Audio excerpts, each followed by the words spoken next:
Começamos ontem numa convocação para um tempo de maior conversão, retorno para o Senhor, maior entrega.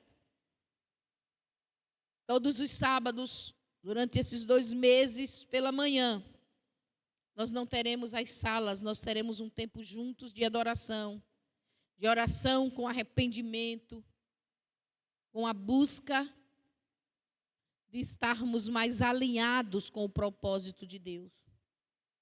E ontem o Senhor nos falou sobre essa expressão de Abraão: eis-me aqui. Essa consagração de Abraão em ouvir e obedecer. E nesse primeiro momento ele está tão disposto que segue a palavra do Senhor e caminha com o seu filho para fazer do seu filho a sua oferta em cheiro suave ao Senhor. Isaque se tornaria em fumaça que sobe para Deus. Isaque é o filho da promessa. Isaque era a esperança de Abraão. Isaque é o início das estrelas que Deus mandou ele contar. E lhe prometeu que assim seria sua descendência. Isaque vai virar um cheiro agradável a Deus. Porque isso era uma oferta de elevação. Isso era um holocausto. Queimar a oferta completamente no altar. Enquanto ela sobe para Deus como uma fumaça, o ofertante está prostrado, adorando o Todo-Poderoso. E Abraão segue, porque ele disse: eis-me aqui. E ele foi, e o texto diz, no versículo 9, chegando ao lugar que Deus lhe havia indicado, Abraão edificou o altar, que devia ser feito de pedras, arrumou a lenha sobre o altar, amarrou Isaque, sem perguntas, sem pedir explicações, sem resmungo, sem questionamento. Amarrou Isaque, seu filho, o deitou sobre o altar, em cima da lenha, e estendendo a mão, pegou a faca para sacrificar o seu filho. E é nesse momento que o Logos de Deus, o Cordeiro da eternidade, bradou: Abraão, Abraão. E a Bíblia diz que ele respondeu prontamente: eis-me aqui. E o Senhor disse: não sacrifique Isaque. E Abraão foi obediente para fazer a oferta e para não fazer a oferta, quando Deus disse que era para parar. Se ele não é obediente, ele sacrifica Isaque e desmonta todo um propósito de Deus que deveria se realizar ali, na obediência dele, mas não no sacrifício de Isaque. Porque o que importa para Deus não era o sacrifício. O que Deus queria era obediência. Era que o eis-me aqui fosse real. Quando Deus disse pela primeira vez naqueles dias: Abraão, ele respondeu: eis-me aqui. E Deus disse: toma Isaque como um holocausto para mim. E ele foi. Mas no próximo chamado de Deus a Abraão, quando ele está mesmo com o cutelo na mão para sacrificar o menino, Lembre disso. O que importa para Deus não é o seu esforço, não é o seu sacrifício, é a sua obediência. Deus fala a Abraão e ele ouve novamente. E Deus diz: não faça nada ao menino. E se ele questiona e diz: mas o Senhor mandou eu fazer.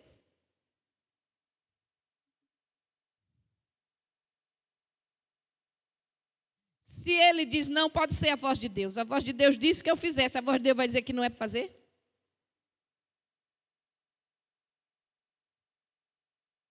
Um sacrifício em vão. Deus não queria o sacrifício. Deus não precisa de sacrifícios. Mas Deus quer a obediência. Aquela ordem, aquela palavra, testava se Abraão obedeceria prontamente. E ele obedeceu. Prontamente para fazer e para parar de fazer, quando Deus assim falou. Aí alguém pode questionar, e Deus é bipolar? Ou esquizofrênico? Fala uma coisa, depois fala outra, muda totalmente.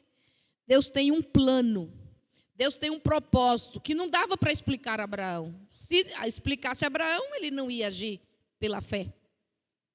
Ele já saberia. Era um propósito de Deus, que Abraão, como nós muitas vezes não podemos entender. Então Deus não dá os detalhes do que está fazendo. Mas se nós atentamente ouvirmos o que Ele está falando conosco, nós vamos fazer e vamos parar de fazer. E isso será para a glória do Senhor. Amém? Porque é algo muito além do que o nosso esforço, do que o nosso trabalho, do que o nosso serviço diante de Deus. E é a nossa obediência. Você pode imaginar Abraão se gabando de ter oferecido o seu único filho para Deus num holocausto? E Deus dizendo: foi em desobediência. Não me agradou, não me honrou. Porque Deus mandou parar. E ele não teria entrado para a história da Bíblia como o pai dos que creem. Creem porque obedecem. E obedecem porque creem.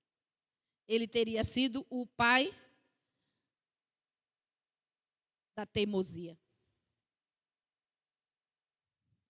Não era para ter o sacrifício de Isaac, mas era para ter um Abraão totalmente obediente. Para fazer e para parar de fazer. Amém? Essa foi a palavra que o Senhor moveu ontem pela manhã. Eu estou repetindo ela para aqueles irmãos que não estiveram, ficarem percebendo que movimento é esse para o qual o Senhor está nos levando. Para um tempo de arrependimento.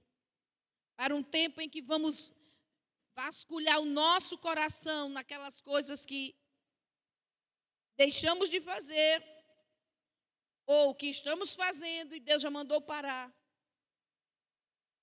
Para nos alinharmos com o seu propósito. Porque, afinal de contas, é isso que importa, que a vontade dele seja realizada. Amém? Porque nós não estamos aqui para a honra e a glória, se não estivermos aqui para a construção do edifício que Deus quer que seja construído. Então, tem que ser na vontade dele, no modelo dele. Amém? Agora, abra a sua Bíblia.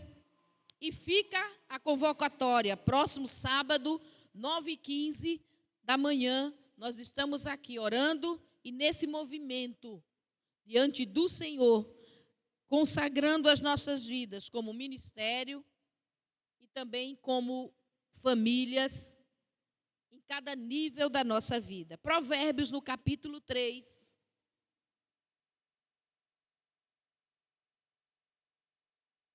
Versículos 5 e 6.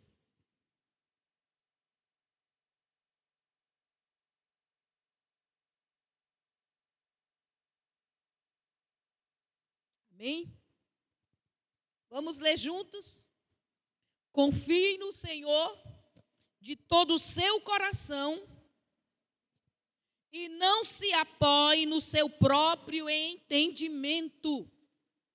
Reconheça o Senhor em todos os seus caminhos e Ele endireitará as suas veredas. Confie no Senhor. Não se firme no que você sabe, no que você tem. Suas possibilidades não são seus talentos, seus bens, suas oportunidades. Não são coisas nas quais a sua vida deva estar confiada. Mas confie no Senhor. Não se apoie no seu próprio entendimento, no que você sabe, no que você quer. Isso não é apoio para ninguém. É preciso confiar no Senhor.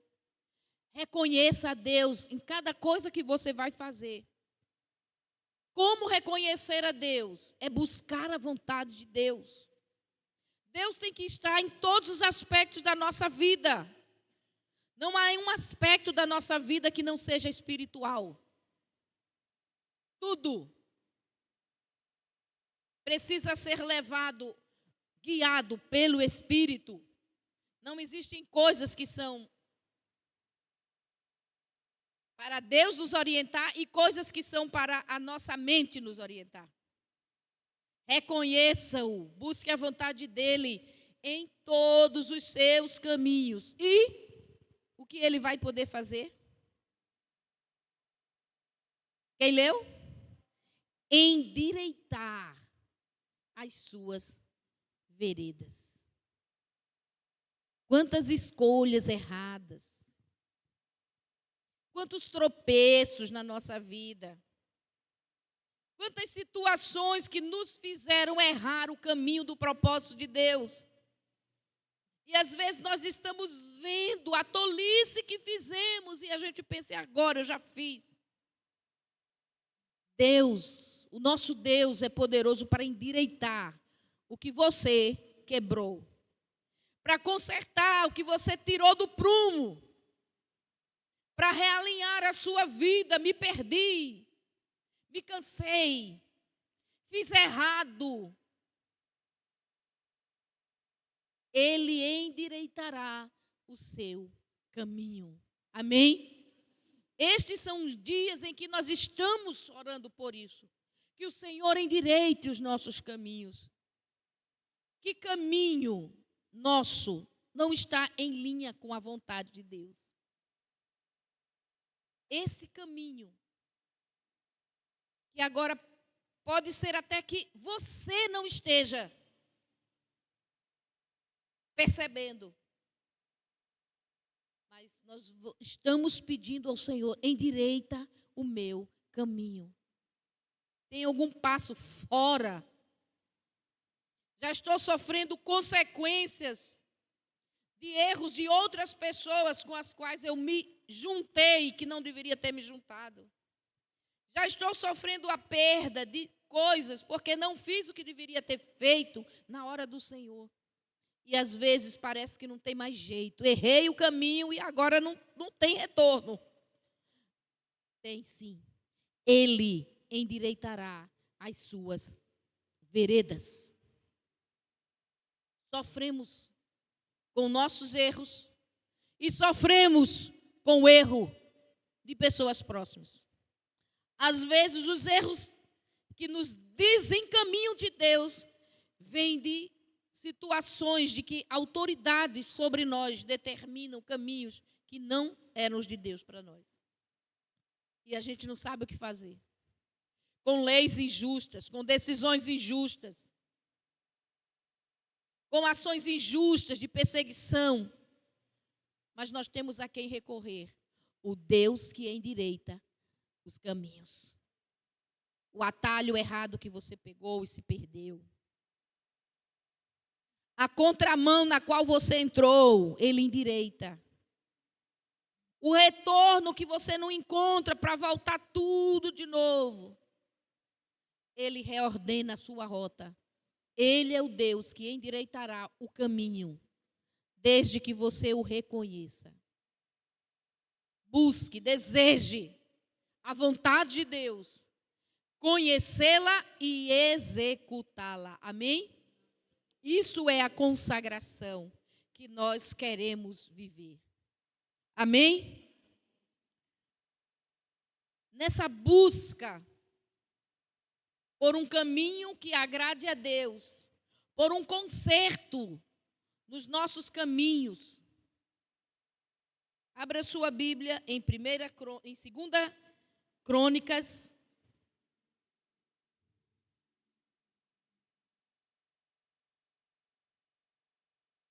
Nós queremos falar sobre o poder do arrependimento. Do se humilhar diante do Senhor. 2 Crônicas, capítulo 33. Nós vamos ler a respeito de um homem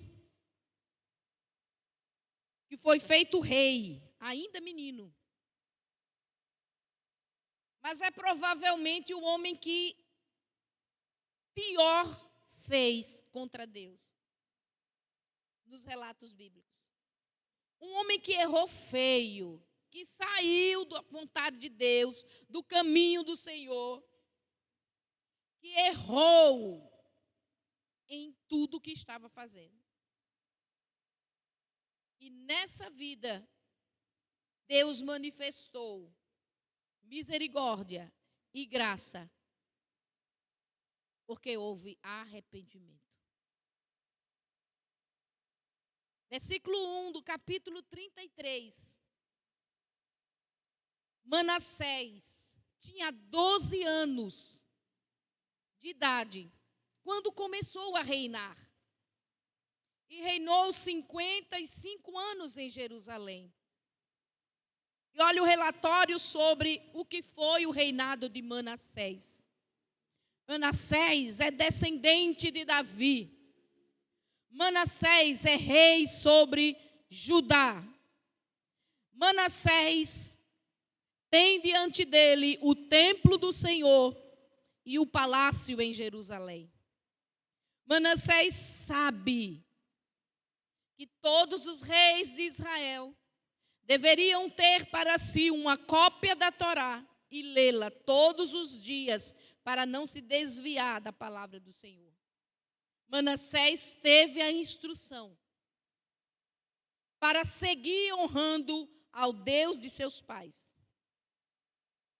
Mas o relatório sobre a vida de Manassés é que fez o que era mal aos olhos do Senhor, segundo todas as coisas abomináveis das nações que o Senhor havia expulsado de diante dos filhos de Israel.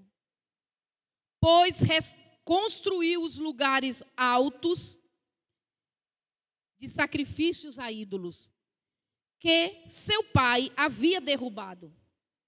Levantou altares aos Baalins, fez postes para adoração da deusa Asserá, prostrou-se em adoração diante de todo o exército dos céus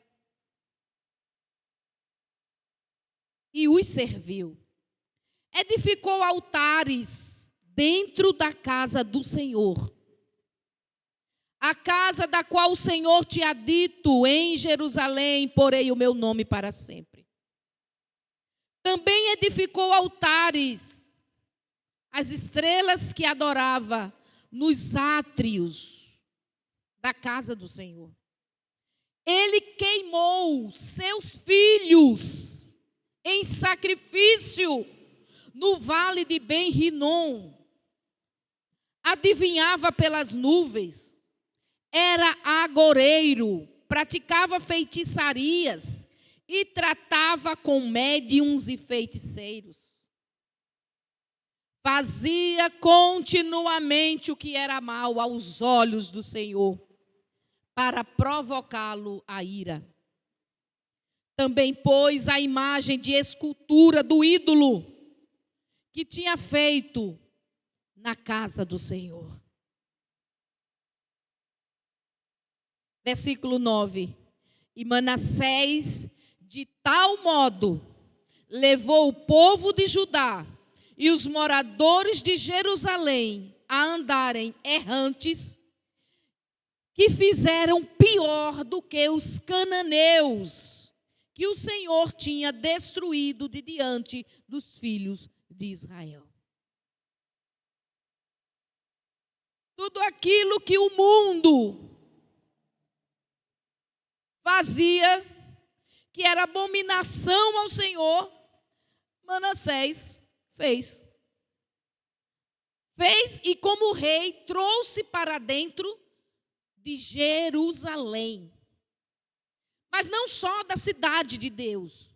Trouxe para dentro do templo do Senhor. Manassés provocou a Deus com todo tipo de abominação. Tudo aquilo que a lei do Senhor informava que seria o motivo de Deus expulsar os cananeus de Canaã para santificar aquela terra e dá-la aos filhos de Israel, ele fez igual e ele ainda fez pior. Feiticeiros que eram proibidos em Israel, médiuns, consulta mortos, adivinhação, tudo isso Manassés praticava. Colocou ídolos dentro da casa do Senhor, do templo sagrado. Fez altares ao lado do altar do templo, nos átrios do templo. Além do altar que o Senhor colocou, ele colocou outros altares para sacrificar aos deuses. Nos montes daquela região, nos lugares altos, ele levantou altares para o povo adorar os Baalins, os vários deuses dos cananeus.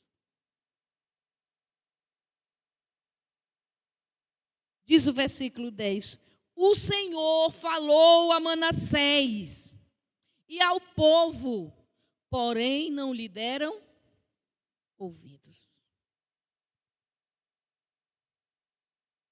Porém não lhe deram ouvidos. Manassés conviveu com o profeta Isaías.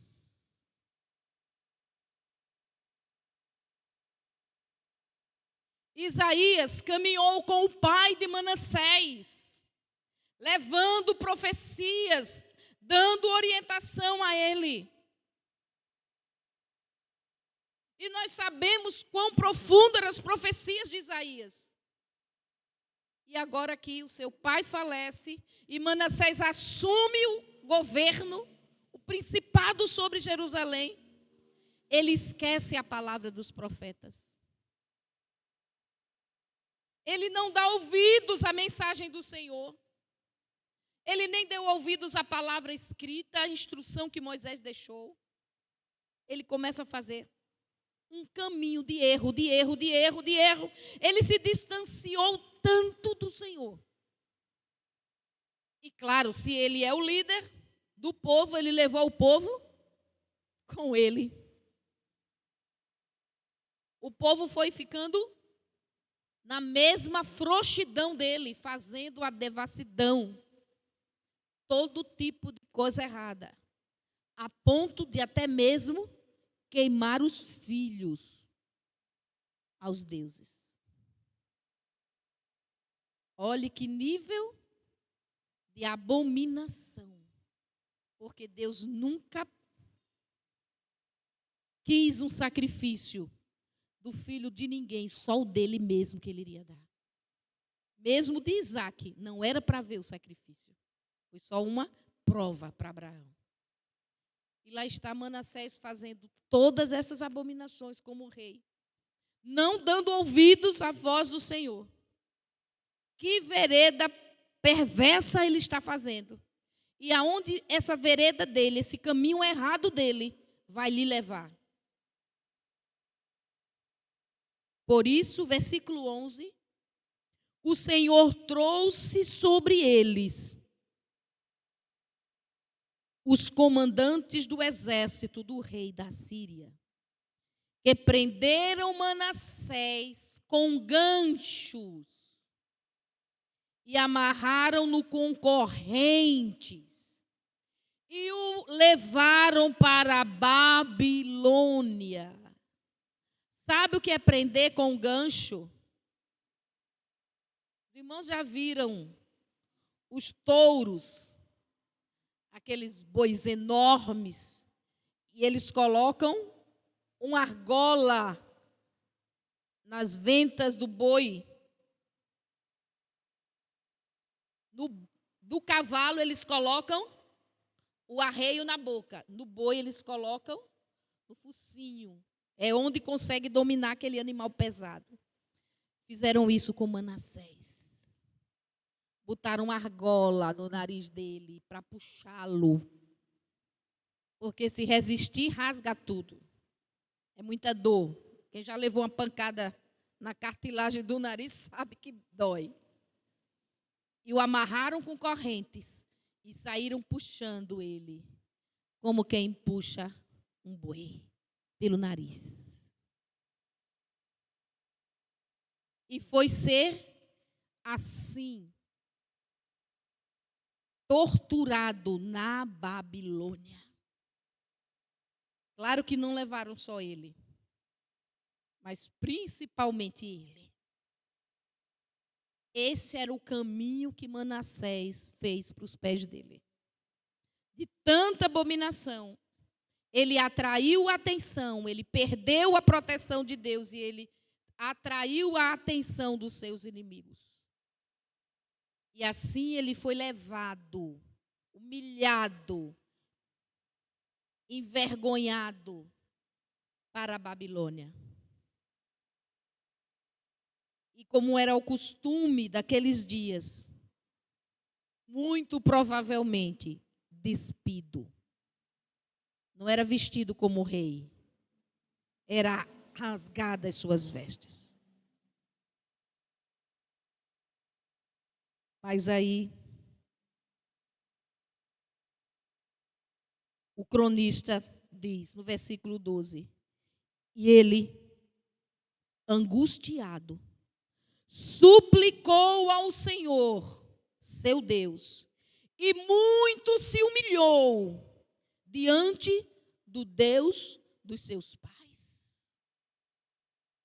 Orou ao Senhor, e o Senhor se tornou favorável para com ele, e atendeu-lhe a súplica, e o fez voltar para Jerusalém, ao seu reino.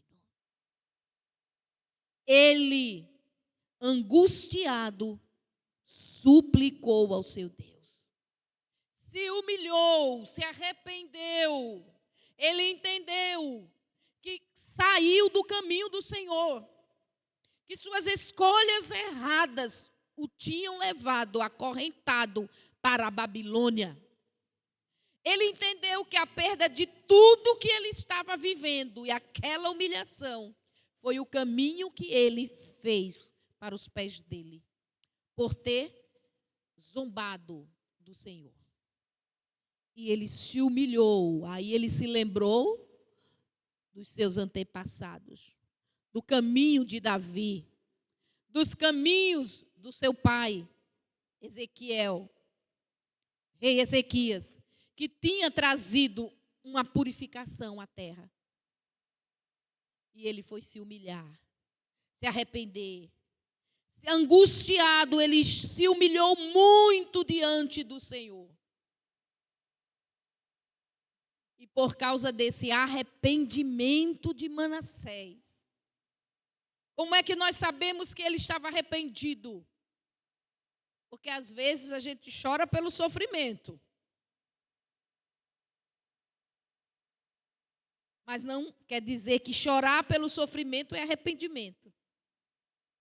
Nós sabemos que foi arrependimento, porque tocou os céus. Porque Deus atendeu aquela oração, não era só um choro angustiado. Não era só um remorso pelo que tinha perdido. Era um arrependimento pelos caminhos errados que ele fez para os pés deles. Por não ter vivido segundo a palavra de Deus. E nós sabemos que houve arrependimento, porque os céus se abriram para ele. E de uma forma inexplicável, ele foi liberado e retornou para Jerusalém como rei. Como rei. E diz o texto: então Manassés reconheceu que o Senhor é Deus. Depois disto, Manassés construiu a muralha de fora da cidade e a entrada do portão dos peixes. Ele fez uma muralha bem alta, também pôs chefes militares em todas as cidades de Judá. Tirou da casa do Senhor os deuses e os ídolos, bem como todos os altares que ele havia construído no monte da casa do Senhor, e os lançou fora. Nós sabemos que houve arrependimento, porque ao chegar em Jerusalém, ele tratou de refazer o caminho segundo a vontade de Deus. Ele não chegou em Jerusalém e deixou as coisas como estavam. Ele começou a purificar tudo. Os altares que ele havia colocado, ele tirou. Os ídolos que ele havia implantado, as adorações, ele encerrou com tudo isso. E diz o texto ainda: restaurou o altar do Senhor e sacrificou sobre o altar do Senhor, o altar do templo, ofertas pacíficas e de ação de graças, e ordenou a Judá que servisse somente ao Senhor, o Deus de Israel. Aleluia. Ele agora precisou ser arrastado como um boi. Precisou sofrer a humilhação na Babilônia para se humilhar. Você não precisa sofrer humilhação se você logo se humilha diante de Deus. Mas ele precisou ser abatido. Mas às vezes nós somos mais difíceis do que os jumentos. Já viram falar que o jumento empaca? E quando ele empaca, ele não sai do lugar, pode bater, pode puxar. Tem um gatilho ali naquele animal que é teimoso. Às vezes nós empacamos no pecado, ou na escolha, que às vezes nem é pecado, mas é algo que nós sabemos que não era para fazer. Não é só coisas boas, não é só pecado, mas é a vontade de Deus que tem que nos conduzir. Mas lá está Manassés se humilhando diante do Senhor, porque agora a sua vida foi destruída. Mas quando ele se humilha, o Senhor endireitou o seu caminho. Trouxe ele de volta para Jerusalém. E lhe deu um coração para acabar com todo o mal, todas as abominações que ele levou, ele tirou. Aleluia! E agora uma nova história na vida de Manassés, porque ele faz 2 tipos de sacrifícios que significavam comunhão e consagração ao Senhor. Ele faz ofertas pacíficas e ofertas de ação de graças. Isso quer dizer que ele estava restaurado. Ele sabia que novamente ele estava restaurado na comunhão com o Senhor. Havia paz entre ele e Deus, porque o seu pecado foi perdoado pela misericórdia do Todo-Poderoso. Amém? E Manassés não fez pouca coisa errada. Mas quando ele reconheceu a Deus, Deus endireitou o seu caminho. Ele tem novamente a oportunidade de governar Judá, de reinar sobre Jerusalém e de se apresentar diante da casa do Senhor com os sacrifícios pacíficos e de ação de graças. Ele teve a oportunidade de ter o coração purificado de toda idolatria e feitiçaria. Apenas por um movimento de humilhação e arrependimento diante de Deus. Deus não impôs a ele nenhum sacrifício, nenhuma oferta.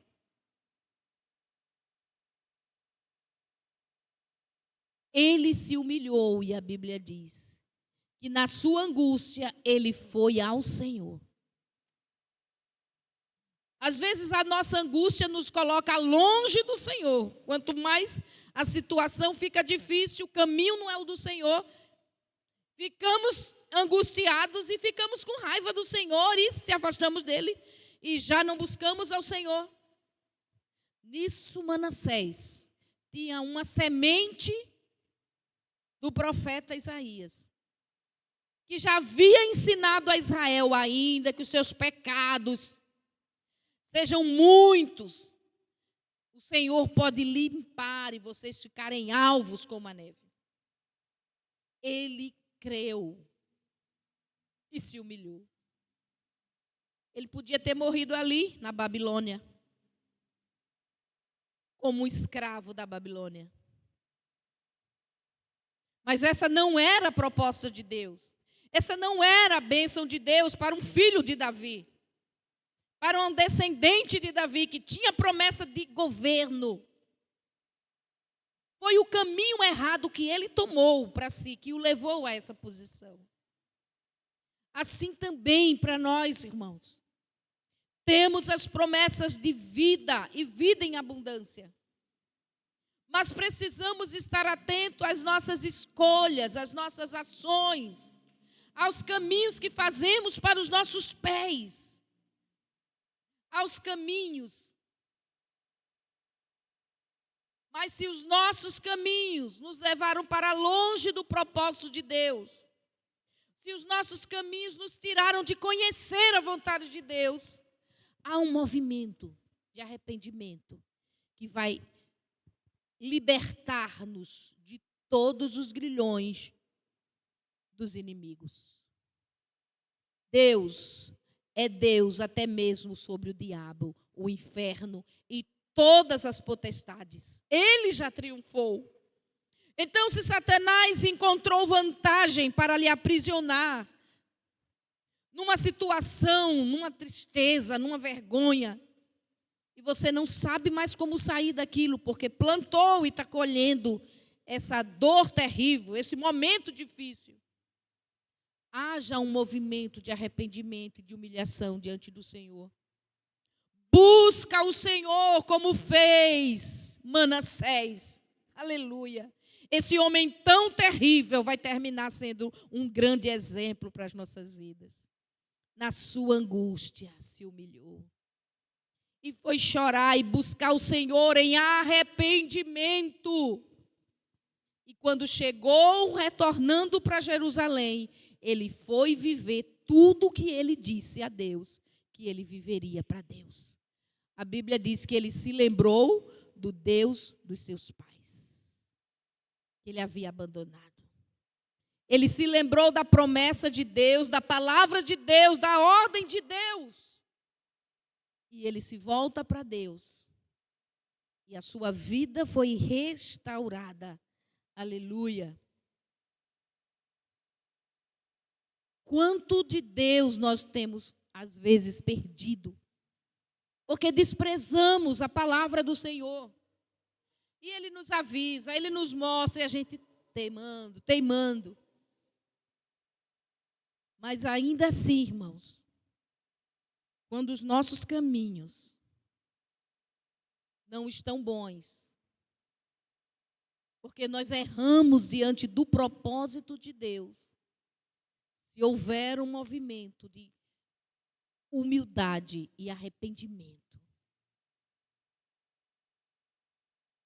Deus atentou para a oração de Manassés. e se tornou favorável a ele. Aleluia! Com certeza, nenhum de nós fez 5% do que Manassés fez de mal. E Deus se tornou favorável a ele por causa de uma oração. Uma oração é a forma de dizer, por causa de um mover de oração na vida dele, de arrependimento. Deus se torna favorável. A Bíblia diz que Deus não despreza um coração que se humilha diante dele, que reconhece o seu caminho errado. Deus apaga a injustiça, Deus nos livra da injustiça. E se Deus fez isso a Manassés, embasado na promessa de que o próprio Deus enviaria o cordeiro para cobrir os pecados de Manassés, muito mais agora que o sacrifício perfeito já foi realizado, aleluia, que o pagamento das nossas transgressões já foi realizado. Que Jesus Cristo na cruz, lá naquele Calvário, declarou: está consumado, está realizado, eu morro pelos homens, eu entrego a minha vida. E assim o Cordeiro de Deus tirou o pecado do mundo.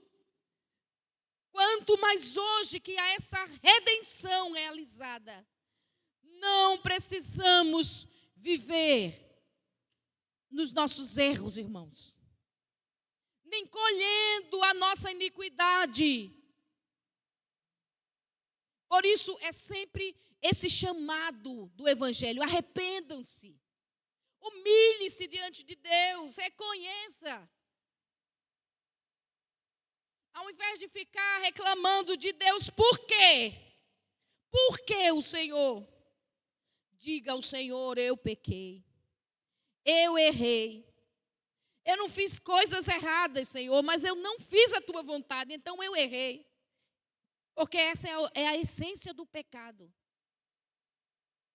É desobedecer a Deus.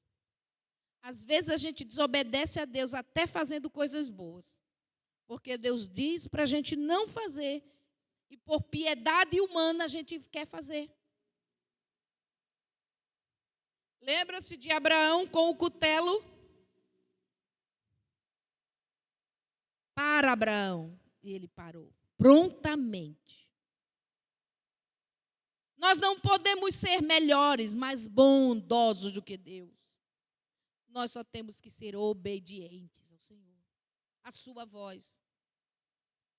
Mas se nos perdemos da voz do Senhor, é sempre tempo de voltar ao Senhor. Voltar com o nosso coração, voltar com todo o nosso ser e reconhecer a nossa transgressão. Porque Deus se torna favorável àquele que se humilha. Deus se torna favorável àquele que se arrepende. E Deus não é um Deus para dizer assim: tá bom, Manassés, tá bom, já lhe perdoei, tá tranquilo. Não, Deus restaurou o caminho de Manassés. Levou ele de volta para Jerusalém. E ali abençoou Manassés para que toda a promessa feita a Davi continuasse sobre a vida de Manassés. Ele reinou até morrer em Jerusalém. Aleluia. Não morreu na Babilônia. Não foi só o perdão dos seus pecados. O nosso Deus é um Deus que restaura os nossos caminhos.